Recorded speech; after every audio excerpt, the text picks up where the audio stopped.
¿Qué prefieres? ¿Que tus hijos te tengan miedo o respeto? ¿Qué es mejor? ¿Qué les conviene a ti y a tus hijos más? Hoy vamos a hablar de este tema. Soy María Edith, bienvenidos al blog.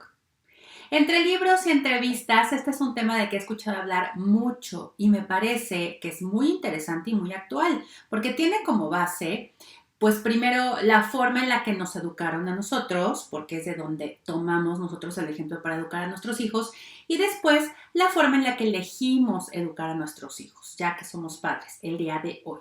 Entonces ahora vamos a dividir los conceptos de miedo y de respeto para hablar por separado de ellos, para irlos entendiendo un poquito mejor. Vamos a comenzar con el miedo. ¿Qué pasa cuando sentimos miedo? ¿Por qué sientes miedo? ¿A qué le tienes miedo específicamente? Vamos a empezar a pensar un poquito en este concepto, porque acuérdense que es importante no solamente la definición del diccionario, sino que tú sepas qué es miedo para ti, a qué le atribuyes miedo, cómo lo sientes tú. En general, podemos tenerle miedo a cosas que pueden dañarnos tanto física, mental como emocionalmente. Tememos, por ejemplo, al dolor, al fracaso, al ridículo, a caernos, a chocar, etcétera, a que nos asalten. En tu casa, ¿le tenías miedo a tus papás? ¿Por qué les tenías miedo entonces? ¿Qué es lo que te hacía temerles? Muchas veces es más fácil inspirar miedo porque tiene más que ver con una postura autoritarista, inflexible, que coerciona y manipula para que se haga lo que uno quiere. Muchas personas eligen inspirar miedo porque implica menos trabajo. No hay que ver qué necesita el otro, simplemente hay que obligarlos a través de amenazas, de actitudes, de acciones y que el otro ceda ante nosotros por miedo a que pase algo que los lastime. Como papás, cuando elegimos inspirar miedo, no estamos pensando en lo que necesitamos hacer para que nuestros hijos sean partícipes de su educación. No, nada más estamos enfocados a que se hagan las cosas como nosotros necesitamos que se hagan. Y esto también tiene que ver con el miedo, porque tenemos miedo a no ser buenos padres o que a lo mejor a nuestros hijos les pase algo. Entonces, ¿qué pasa? Es más fácil infundir miedo, ¿no? No establecemos reglas y límites claros y no somos congruentes y consistentes además con ellos. Esta sería la parte que nos toca a nosotros porque tiene que haber una corresponsabilidad en la relación de padres e hijos.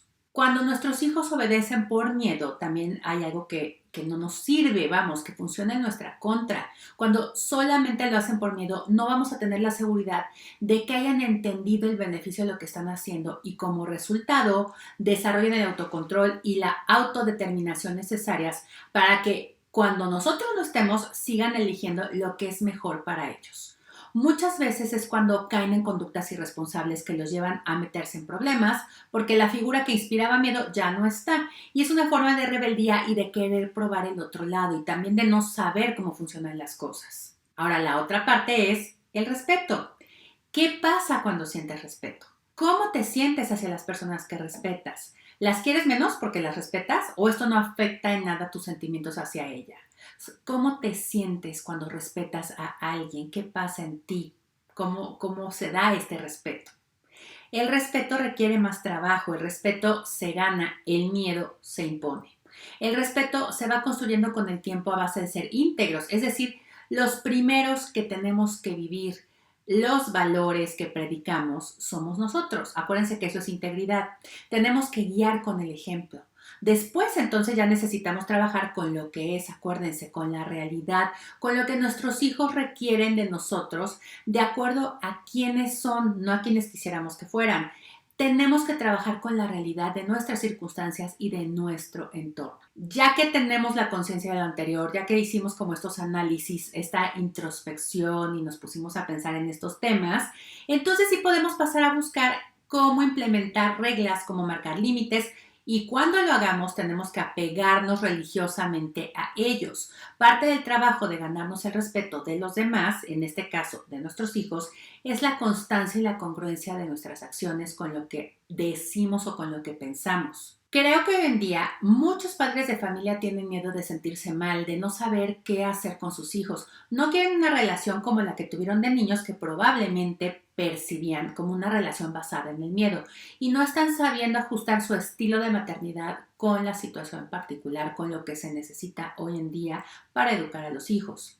Si nos hacemos conscientes de la educación en la que venimos y le quitamos los componentes que nos hacían sentir miedo, ¿con qué nos quedaríamos? ¿Qué cosas de las que hacían nuestros papás son rescatables? Porque les puedo asegurar que hay muchas.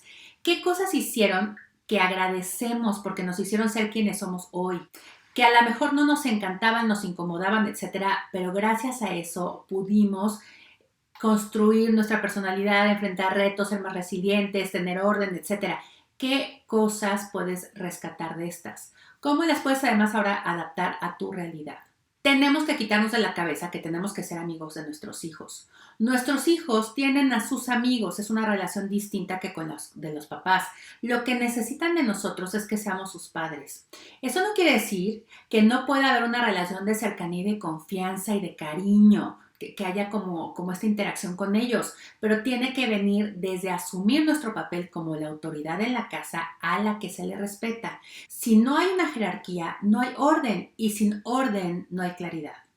Los hijos necesitan que como adultos les demos seguridad a través de marcar reglas para que ellos sepan cómo se tiene que jugar el juego de crecer y de salir al mundo, sabiendo que hay alguien en quien pueden confiar siempre para que les ayude a entender y a entenderse. Cuando tenemos las reglas del juego claras, es mucho más fácil respetar al árbitro, que las marca además acorde a ellas, y respetamos y disfrutamos también mucho más del juego. ¿Tú qué prefieres sentir por los demás? ¿Miedo o respeto? ¿Qué prefieres que tus hijos sientan por ti? ¿Cómo puedes aplicar el tema de hoy a tu realidad? Como siempre, cualquier duda o comentario me los puedes dejar aquí abajo. Si te gustó, dale like y nos vemos la próxima. Soy María Edith, vamos a seguir rediseñando juntos una vida que ames. Bye.